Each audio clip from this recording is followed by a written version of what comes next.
نبی کریم صلی اللہ علیہ وسلم کا پاک ارشاد ہے کہ جس کے پاس دو بیویاں ہو اور دونوں میں انصاف نہیں کیا، ایک طرف اس کا جھکاؤ ہو گیا، تو قیامت کے میدان میں اس حالت میں آئے گا کہ اس کا آدھا دھڑ گرا ہوا ہوگا اور سارے لوگ دیکھیں گے۔ اب اس حدیث کو ہم غور کریں کہ دو بیویاں ہو اور پھر انصاف نہ کرے۔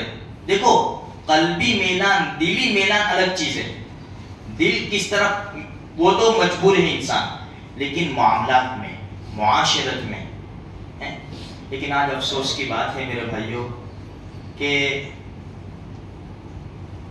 لوگوں کے سب لوگوں کی بات نہیں، کچھ جو غیر عورتوں کے ساتھ تعلقات رکھتے ہیں اور اس میں اپنی بیوی کا حق مارتے ہیں، جو حقیقی جس سے نکاح کیا ہے اس کا حق مار کر جو غیر ہے، جس سے ناجائز اور حرام تعلقات ہیں وہاں ادا کرتے ہیں، یہاں حق مارتے ہیں اور وہاں ادا کرتے ہیں۔ جب دو بیوی جو نکاح شرعی نکاح کے اندر ہو، ان کے لیے ایسا معاملہ ہے کہ اگر ایک کی طرف جھکاؤ ہوا اور دوسری کو برابر دھیان نہ دیا تو قیامت کے دن ایسا حال ہوگا کہ اس کا آدھا دھڑ گرا ہوا ہوگا۔ تو یہ ناجائز اور حرام تعلقات میں کیا ہوگا؟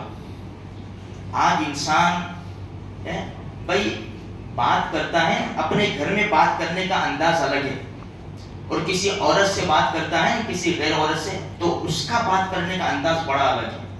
آپ اندازہ لگاؤ کتنی بڑی سر۔ اسی لیے امی عائشہ رضی اللہ تعالیٰ عنہ فرماتی ہے کہ نبی کریم صلی اللہ علیہ وسلم ہمارے درمیان بڑا انصاف کرتے تھے، بڑا، اور اللہ کے رسول کی ذات سے زیادہ انصاف کرنے والا کون ہوگا بھلا؟ اچھا، یہ انصاف کرنے کے بعد بھی اللہ کے رسول دعا کرتے تھے کہ اللہ اگر کچھ ہو جائے تو معاف کرنے والا ہے، تو مالک ہے۔ اسی لیے قرآن کریم نے جو کہا نا چوتھے پارے میں، فَانْكِحُوا مَا طَابَ لَكُم مِّنَ النِّسَاءِ مَثْنَىٰ وَثُلَاثَ وَرُبَاعَ، کہ نکاح کرو دو دو سے، تین تین سے، چار چار سے۔ آگے کیا کہا کہ ایک آدمی 4 نکاح کر سکتا ہے، 4 عورتوں کو ایک ساتھ میں رکھ سکتا ہے، لیکن آگے اس کے آگے قرآن نے کیا کہا؟ فَإِنْ خِفْتُمْ أَلَّا تَعْدِلُوا فَوَاحِدَةً، اگر تم کو ڈر ہے کہ تم انصاف نہیں کر سکیں گے تو ایک ہی برابر ہے بھائی، ایک کے اوپر کام چلا لو۔ اور ہمارا معاملہ تو ہم جانتے ہیں میرے بھائیوں کہ ہمارے بزرگان دین میں بہت بڑے عالم تھے، ان کی 2 بیویاں تھیں، ان کا انصاف دیکھو، اگر تربوز آ جائے 2 تو جا ایک مار دیا ایسا نہیں کرتے تھے۔ وہ کیا کرتے؟ بھائی دونوں کو آدھا کرو، اس کا ٹکڑا اس سے ملاؤ، اس کا حصہ اس سے ملاؤ۔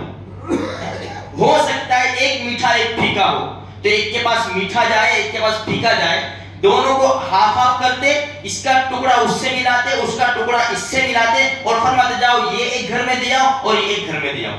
یہ تو ہمارے تصور میں بھی نہیں آ سکتا۔ تو کہنے کا مقصد یہ ہے عورتوں کے بڑے حقوق ہیں، لیکن آج افسوس کی بات ہے ہمارے معاشرے کے اندر اب عورتوں کے اوپر ہاتھ اٹھنے لگے، عورتوں کو مارا جاتا ہے، اور بہت سی مرتبہ جو مسائل آتے ہیں نا، وجہ کیا ہوتی ہے کہ تو تیرے باپ کے وہاں سے کیا لائیے۔ اندازہ لگاؤ، جو باپ 20 سال 22 سال بچی کو نازوں سے پال کے ایک اجنبی گھر میں بھیج دیتا ہے، ابھی اور تم کو کیا چاہیے؟ اب ساری ذمہ داری تو تمہارے اوپر آ گئی ہے، اب تم کو اور کیا چاہیے؟ یہ ارے اس کا ہاسپٹل کا خرچہ بھی تمہارا ہے، اس کی ڈیلیوری ہوئی، اس کا خرچہ بھی تمہارا ہے، وہ ماں باپ جھوٹے، لڑکی بھیج دی انہوں نے۔ لیکن آج یہ سارا یہ جب معاملہ آتا ہے ہماری شریعت سائیڈ میں لے جاتی ہے، اور لوگ جو ماحول چلتا ہے معاشرے میں، جو چلتا ہے باپ دادا کے زمانے سے، اس کے اوپر عمل کرتے ہیں۔ دیکھو اس کو قرآن نے بھی کہا، وَإِذَا قِيلَ لَهُمْ تَعَالَوْا إِلَىٰ مَا أَنزَلَ اللَّهُ وَإِلَى الرَّسُولِ، جب ان کو کہا جاتا مشرکین کو کہ بھائی اللہ اور اس کے اللہ نے جو نازل کیا اپنے رسول کی طرف، اس کے اوپر آ جاؤ، تو کیا کہتے ہیں؟ حسبنا ما وجدنا علیہ آبانا، بھائی ٹھیک ہے، وہ شریعت نہ کرو، ہم کو ہمارے باپ دادا کافی ہے، ہم اپنے باپ دادا سے یہی دیکھتے ہوئے چلے آئے ہیں، ہم یہی کریں گے۔ آج مسلمان بھی یہی کہتے ہیں، ہمارے باپ دادا نے کیا ہے بھائی ہم یہ کریں گے، وہ شریعت مت کرو۔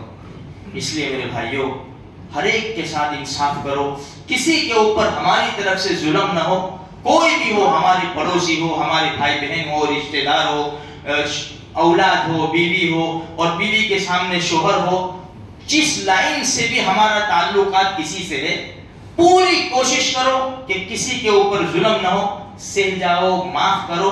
من تواضع للہ رفعہ اللہ، جو اللہ کے لیے جھک جائے گا نا، اللہ اس کو بلند کرے گا۔ اللہ مجھے آپ کو سارے مسلمانوں کو دین کی